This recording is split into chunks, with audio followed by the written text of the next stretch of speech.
अब मैं अनुरोध करती हूँ देश की सबसे बड़ी रंग संस्था राष्ट्रीय नाट्य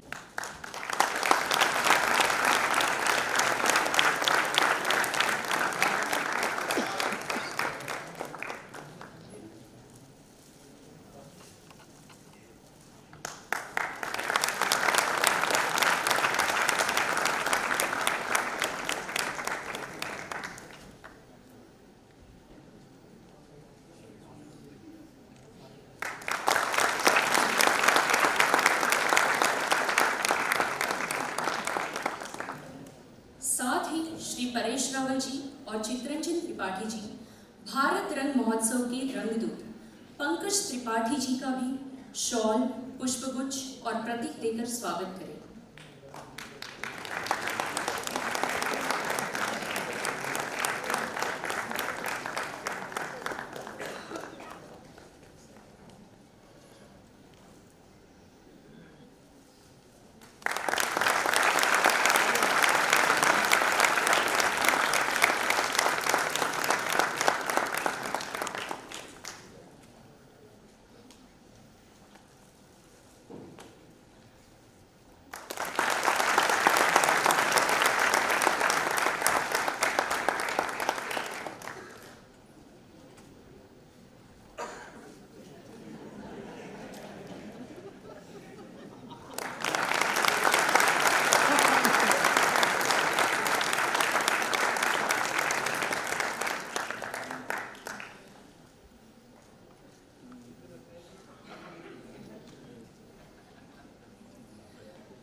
मैं अनुरोध करती हूँ कि परेश रावल जी और चित्रंजन त्रिपाठी जी रघुवीर यादव जी का शॉल, पुष्पगुच्छ और प्रतीक देकर स्वागत करें।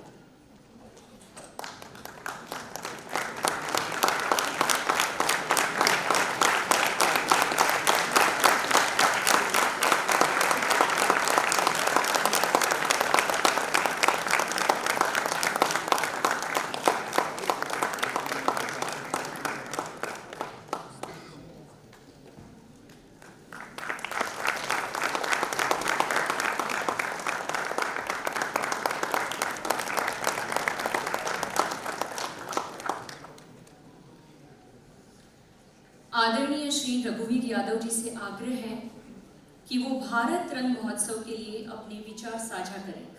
रघुवीर यादव सर।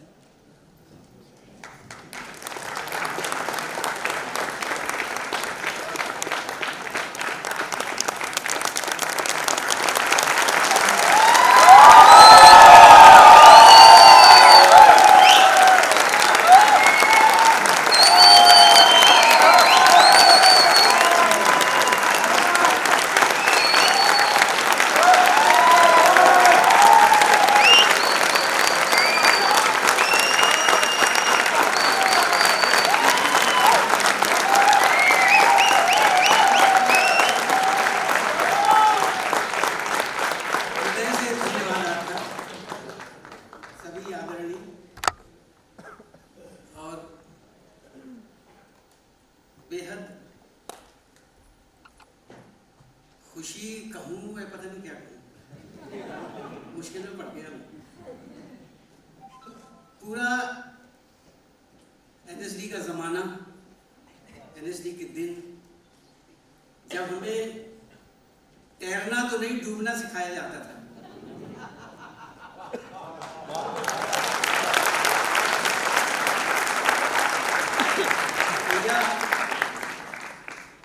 तैरना आसान है लेकिन डूबने में जो मजा है वो नहीं है।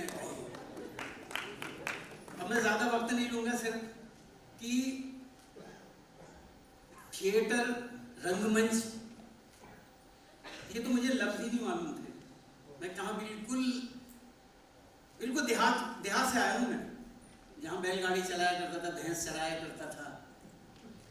और मुझे याद है कि ये शुरुआत कैसे मेरे जहन में कैसे आई कि मैं यहाँ आ जाऊँगा। मैं 2.5-3 साल का था मेरी उम्र उस वक्त, और मैं जबलपुर का हूँ, बिल्कुल छोटा सा गांव आधारताल। तालाब है, तालाब के किनारे टीला, टीला पे सिर्फ एक मकान और पीछे नाना जी की सारी ज़मीन। और हम वहाँ रहा करते थे। मैं उनका 2.5-3 साल, इससे ज़्यादा नहीं था, मुझे अच्छे से याद है।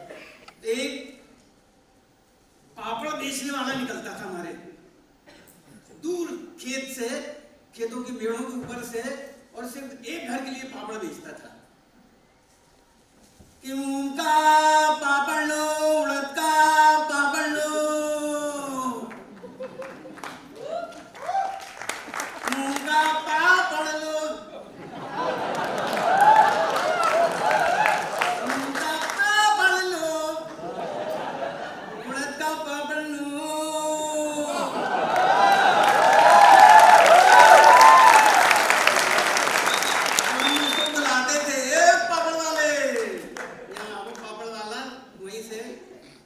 चिल्लाते हुए आता था, मूंग का पापड़ लो, उड़द का पापड़ लो। फिर घर आ जाता था, फिर मूंग का पापड़ लो, उड़द का पापड़ लो, मूंग का पापड़ लो, उड़द का पापड़ लो, मूंग का पापड़ लो, उड़द का पापड़ लो। उसके बाद वो पापड़ बेच के चला जाता, फिर दूर से एक और आवाज सुनाई देती, मूंग का पापड़ लो, उड़द का पापड़ लो। उसके बाद मैं दिन भर घर में पापड़ बेचता रहता था, और वही पापड़ बेचते बेचते मैं यहाँ पहुंच गया।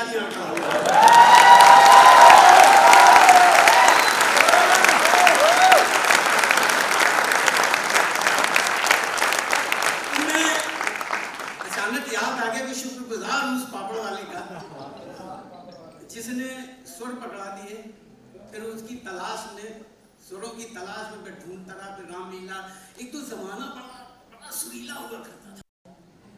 एक वहाँ एक सूरदास जी को भी बता देता हूँ, क्योंकि टाइम है मेरे पास।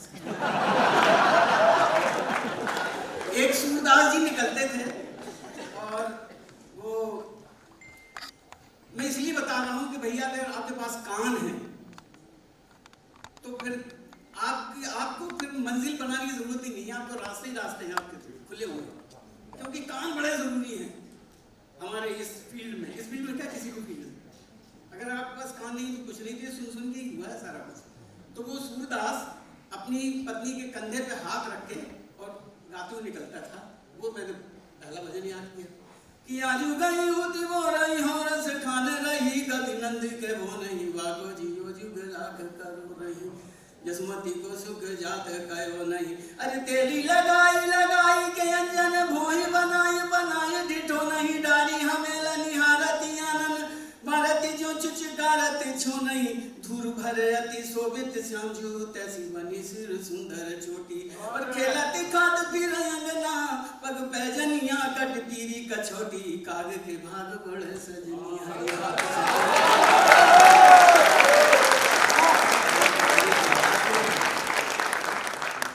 पापड़ वाला तो हो गया, सूरन वाला पापड़ वाले कभी नहीं भूल सकते, सिर्फ पापड़ याद आता है। एक चूरन वाला निकलता था, अरे चने जोर गरम बाबू मिलाया मजेदार, चने जोर गरम बाबू मिलाया मजेदार, चना बना है मेरा आला, इसमें कई नमक है डाला, जिसको खाते नंद के लाला, गले पहने बैजंती माला, साथ में रहते गोपी ग्वाला। अरे चने जोर गरम बाबू मिलाया मजेदार, चने जोर गरम बाबू मिलाया मजेदार, चना बना है मेरा शीर, जिसको खाते लक्ष्मण वीर, मारा मेघनंद को तीर, रावण का फूटा तकदीर।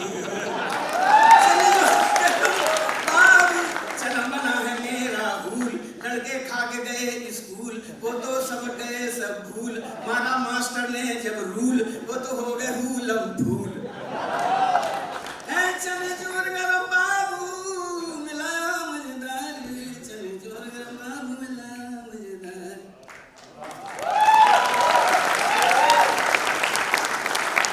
तो यही है, और क्या कहूँ मैं, बस वहीं से डूबते यहाँ तक आ गया हूँ। बहुत बहुत शुक्रिया, और बातें करने को बहुत कुछ है, तो कभी मिलकर बात करते रहेंगे, लेकिन अभी इसीलिए मुझे बड़ा अच्छा लगा, और मुझे अपने जो जहाँ से शुरुआत हुई वो दिन पता नहीं क्यों याद आई, इसलिए मैंने पापड़ वाला, चूरन वाला, वो सूरदास जी की बात कर दी। बहुत बहुत शुक्रिया आपका मुझे याद करने का।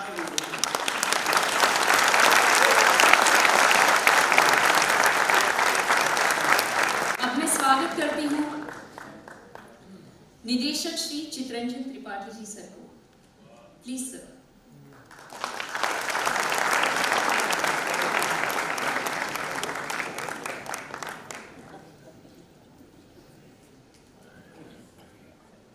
नमस्कार। सम्मानीय महामहिम Ramesh ji, honourable chairman NSD Paresh जी, सम्मानीय रघु भाई, सम्मानीय पंकज जी, और यहाँ प्रेक्षागृह में जितने सारे मेरे सीनियर्स, मेरे सहपाठी, मेरे दोस्त, रंग कर्म करते हुए जितने सारे दोस्त यहाँ आए हैं जो एनएसडी से नहीं है पर रंग कर्म करते हैं, थिएटर क्रिटिक्स, जर्नलिस्ट, आप सबका स्वागत है। कुछ बातें प्रेस के माध्यम से हमें लोगों के साथ साझा किया है, फिर भी बहुत संक्षिप्त में मैं ये जो राष्ट्रीय नाट्य विद्यालय जो ये भारत रंग महोत्सव करता है उसके बारे में कुछ इन्फॉर्मेशन आपके सामने रखना चाहूँगा। सबसे बड़ी बात और गर्व की बात और खुशी की बात ये है, ये जो भारत रंग महोत्सव है, ये जब हम आज़ादी का 50 साल मना रहे थे तब देश में पहली बार एनएसडी ने भारत रंग महोत्सव किया, और उस समय जिन्होंने ये सपना देखा था वो मेरे गुरु, हमारे सबके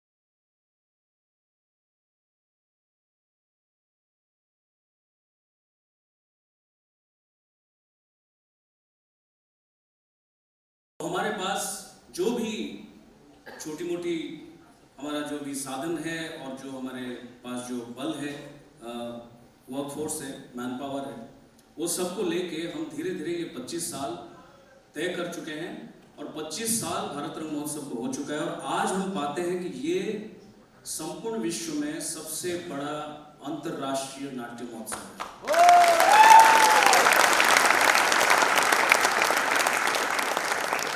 मजे की बात यह है, ध्यान रखने वाली बात यह है, आज़ादी के 50 साल के बाद जो नाट्य उत्सव शुरू हुआ था, आज आज़ादी के अमृत काल में ये विश्व का सबसे बड़ा अंतर्राष्ट्रीय नाट्य उत्सव बन चुका है।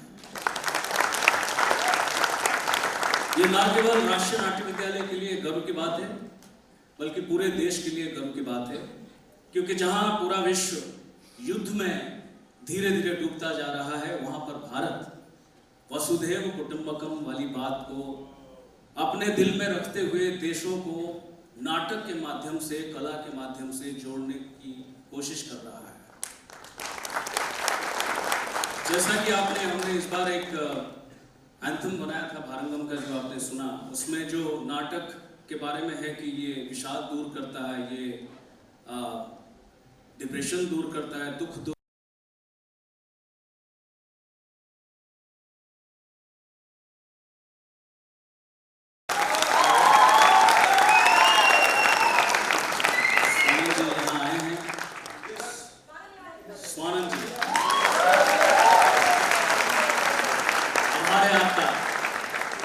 इन्होंने लिखा है, और ये प्रेरित है भरत मुनि के नाट्यशास्त्र से।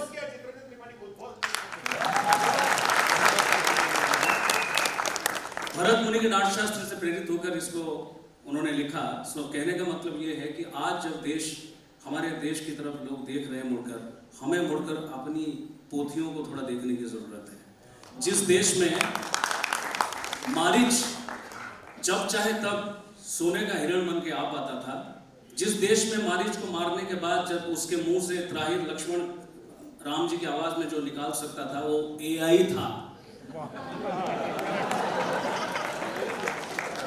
और वो एआई वर्चुअल वर्ल्ड का नहीं था, अभी तो एआई वर्चुअल वर्ल्ड में है, वो रियल वर्ल्ड में था।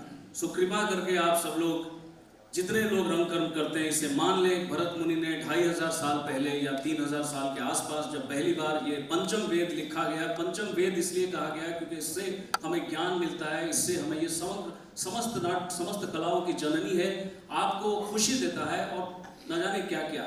और पहली बार समुद्र मंथन नामक नाटक यहाँ खेला गया 3000 साल पहले।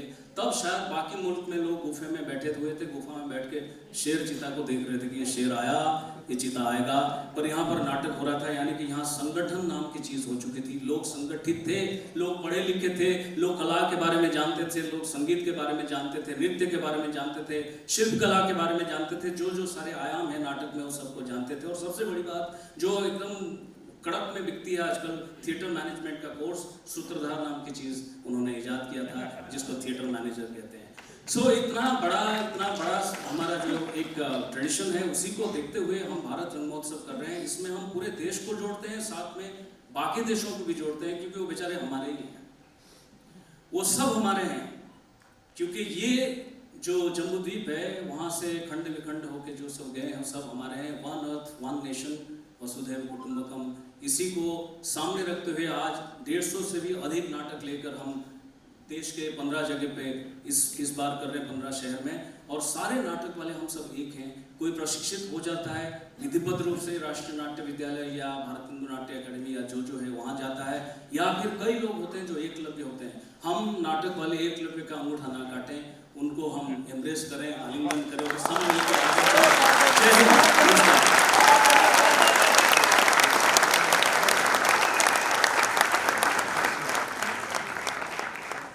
भारत रंग महोत्सव के रंगदूत पंकज त्रिपाठी जी से आग्रह कर रही हूँ कि वो आए और दर्शकों से भारंगम के प्रति अपने विचार व्यक्त करें।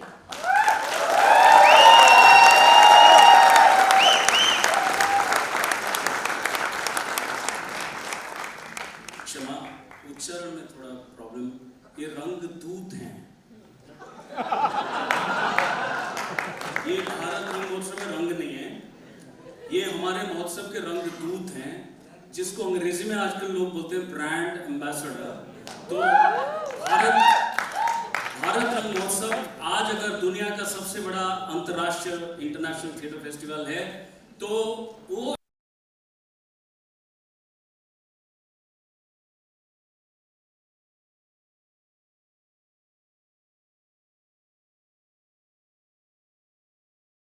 मेरे बहुत सारे सीनियर बैठे हैं, परेश सर नमस्ते, महामहिम राज्यपाल सर जी। अब मुझे प्रैक्टिस है नहीं ऐसे मंचों पे बोलने की, तो रंगदूत जैसे होता है, बिहार में एक शब्द है रंगबाज, तो हम वैसे भी मान सकते हैं कि हम रंगबाज हैं, हम रंगबाजी करेंगे। जो नाटक होंगे उनकी यथासंभव जहाँ तक संभव होगा हम प्रचार प्रसार में लगेंगे। मैं जब चितरंजन सर ने मुझे बोला, तो मैं तो सिनेमा कर रहा हूँ पिछले कई सालों से, रंगमंच से हालांकि बहुत चाहत है करूँ, इस साल के अंत तक करूँगा भी, तो उससे मैं मानता नहीं है। तो मैं बोला चलो कम से कम ये जिम्मेदारी मैं उठाता हूँ कि नए दर्शक आए। मेरी भी चाहत है कि रंगमंच में नए दर्शक बने। मुंबई, दिल्ली, पटना, हर शहर में रंगमंच का एक सेट ऑडियंस होती है कि वहीं 500 लोग बार बार नाटक देखने आते हैं, वही नाटकों पे बातें करते हैं और वही बोलते हैं कि बहुत बड़ी चीज़ है। बाकी 99% लोगों को पता नहीं होता है। तो मुझे लगा कि हम जुड़ते हैं और एटलीस्ट ऐसे प्रयासों से हो सकता है पटना में या अन्य शहरों में, जो दिल्ली मुंबई के सिवाय 13 अन्य शहरों में भी नाटक है, तो वहाँ लोग जुड़ें।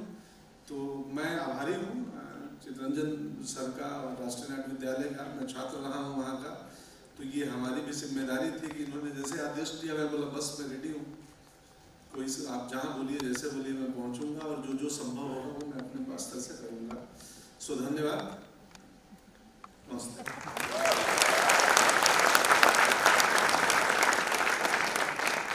अब अनुरोध है राष्ट्रीय नाट्य विद्यालय के अध्यक्ष श्री परेश रावल जी को, मैं उनके विचार व्यक्त करने के लिए यहाँ पर आमंत्रित करती हूँ।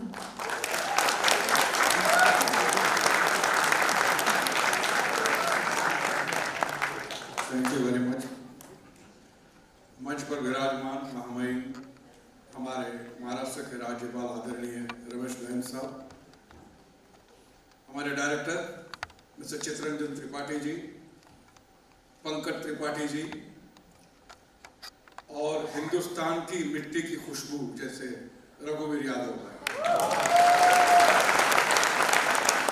और यहाँ पर बैठे हुए सभी गुरुवर्ग, सभी पूजनीय, बजाज साहब हैं, वामन केंद्रे साहब हैं, बड़े बड़े कलावंत हैं यहाँ पे, जिसे काफी कुछ सीखने को मिला है बरसों तक। और ये वो लोग हैं जिन्होंने मुझ जैसे, मेरे जैसे एकलव्य का अंगूठा काटा नहीं, और मैं सीखता रहा हूं उन लोगों से। और आज भी जब मैं देखता हूं यहाँ पर, तो ये जो गैलेक्सी ऑफ स्टार है, माने स्टार एक्टर्स, वो स्टार नहीं, ये सब स्टार एक्टर है यहाँ पर। ये जब मुंबई आए थे तो उनका मुंबई में कोई गॉडफादर नहीं था, सच पूछो तो उनका फादर भी बंबई का नहीं था। इन लोगों ने मेहनत करके अपना नाम बनाया, और ना ही कोई R.D. बर्मन या A.R. रहमान साहब के गीत पे उनको डांस करने का मौका मिला, या कोई दौड़ती हुई ट्रेन पे एक्शन करने का मौका मिला, या कोई खूबसूरत हीरोइन का पल्लू पकड़ने के बाद गीत गाने का मौका मिला। बिल्कुल नहीं, ये सिर्फ और सिर्फ अपनी एक्टिंग के बलबूते पे स्टार है।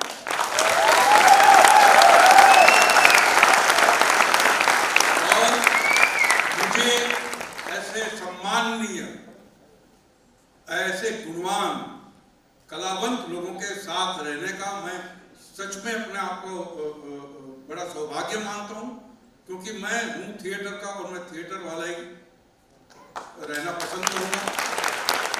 तो जब ऐसे लोग हैं, तो जब मुझे न्योता आया कि आपको बनना है NSD का चेयरमैन, उससे पहले मैं जब MP था तब वामन साहब के पास जाके मैं बैठता था वहां पे और बातें करते रहते थे। और जब जब NSD के कलाकार आते थे, मुझे अच्छी तरह याद है, हमने सुना था कि नसीरुद्दीन शाह, एक ओमपुरी जैसे कलाकार आए हैं NSD से। मैंने सोचा चलो जाके देखते हैं, तो खार में किसी बिल्डिंग के पार्किंग लॉट के अंदर दोनों खड़े हुए थे। हमने दूर से उनको देखा और हम धन्य हो गए थे। तो उस जगह मुझे अगर चेयरमैन बनने का मौका मिलता है तो मैंने बोला चलो, ये कम से कम इतने साल गए बंबई में रहते हुए, हमारे पास न जानकारी थी, और जब जानकारी आई तो पैसे भी नहीं थे कि हम वहाँ जाए और घर से दूर रहे और NSD के स्टूडेंट बने। ये हमारे पास मौका था नहीं, मतलब अब मौका आया है। और मैं ये समझता हूँ, जब लोग गांव में पंकज भाई को देखते होंगे, रघुवीर यादव साहब को देखते होंगे, गोविंद नामदेव जी को देखते होंगे, ये जो ऐसे उच्च कोटि के जो कलाकार उनको देखते होंगे, तो उनको भी लगता होगा कि हम कैसे जाए। तो मैं तो ये समझता हूँ, ये मेरा हम्बल सजेशन है जो मैं दोहरा रहा हूँ, कि डिसेंट्रलाइज होनी चाहिए NSD, सिर्फ दिल्ली में नहीं होनी चाहिए। जहां से लोग आते हैं, आप देखिए, एक आयरनी है, और मैं ये तो कहता हूं, बिल्कुल ह्यूमिलिटी के साथ कहता हूं, कि देश की राजधानी में NSD है, लेकिन थिएटर की राजधानी मुंबई में NSD नहीं है। और ये थिएटर की राजधानी है मुंबई। यहाँ पे गुजराती, मराठी, हिंदी, कोंकणी, सिंधी, अंग्रेजी, अलग अलग किस्म के ड्रामा होते ही रहते हैं। और दुख की बात ये भी है कि यहाँ पे कल्चरल स्पेस की कमी है, कल्चरल स्पेस ही नहीं है। मैंने एक जगह कहा भी था कि जैसे हर स्टेट के अंदर एम्स है, वैसे हर स्टेट के अंदर NSD भी होनी चाहिए। और NSD के साथ साथ एक थिएटर भी प्रोवाइड करना चाहिए। जैसे सस्ते अनाज की दुकानें होती है, सस्ते राशन की दुकानें होती है, वैसे सस्ते भाड़े वाले थिएटर का भी प्रबंध करना चाहिए।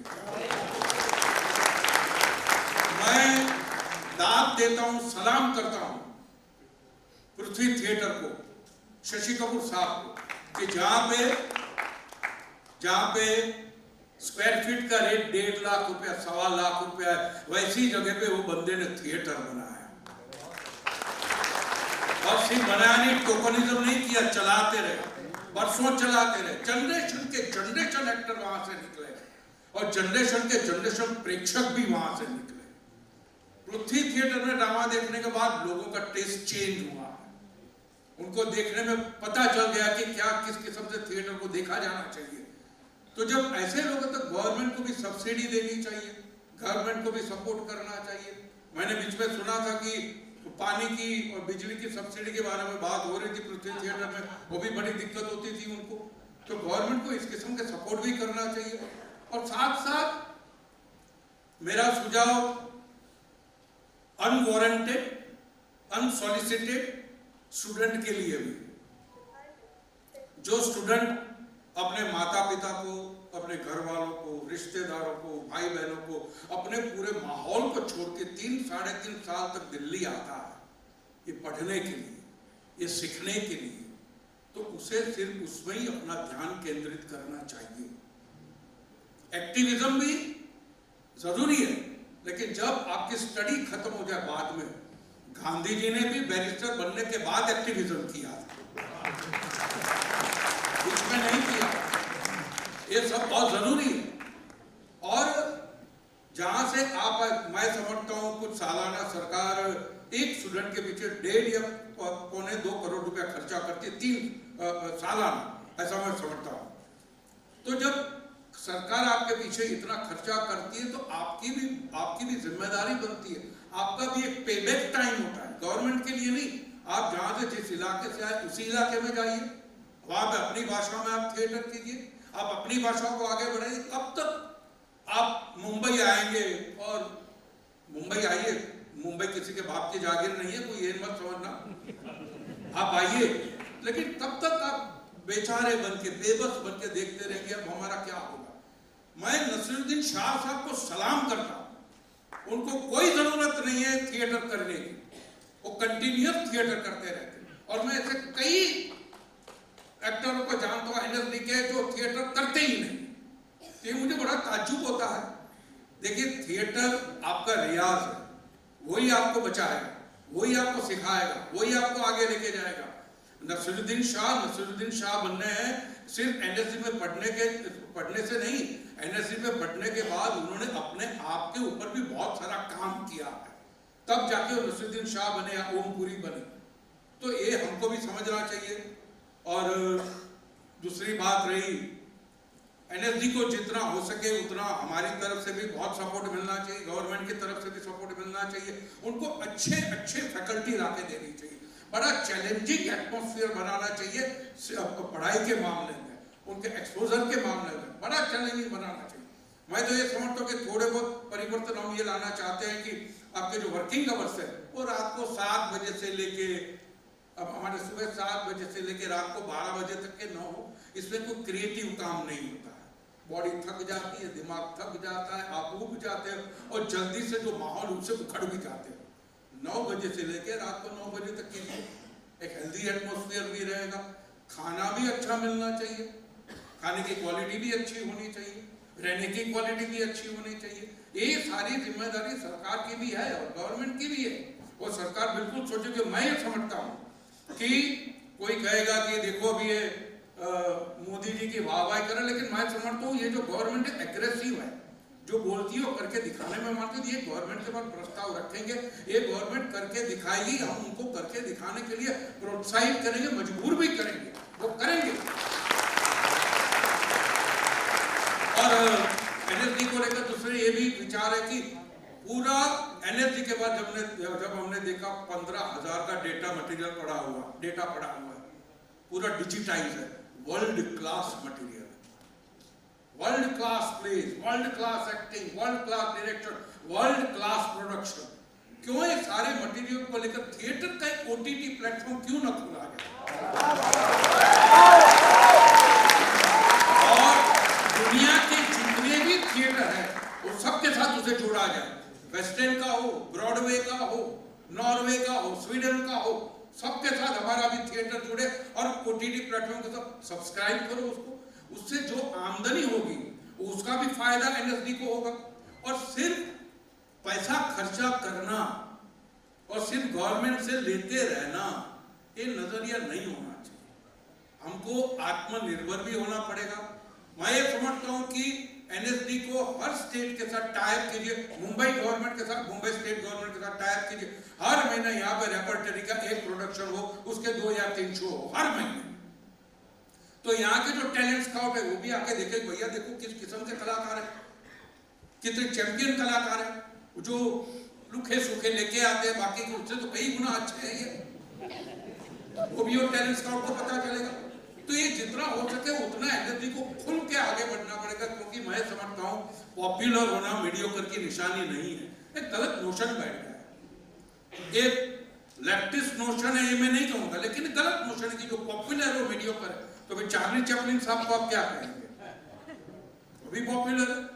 और मैं ये समझता हूँ कि हर किसी की, हर आर्टिस्ट की एक इच्छा होती है, बड़ी अर्ज होती है कि लोग मुझे देखे। सत्यजीत रे साहब ने भी कहा था और कुरोसावा साहब ने भी कहा था कि I want to reach out to wider section of the audience, nothing wrong in that.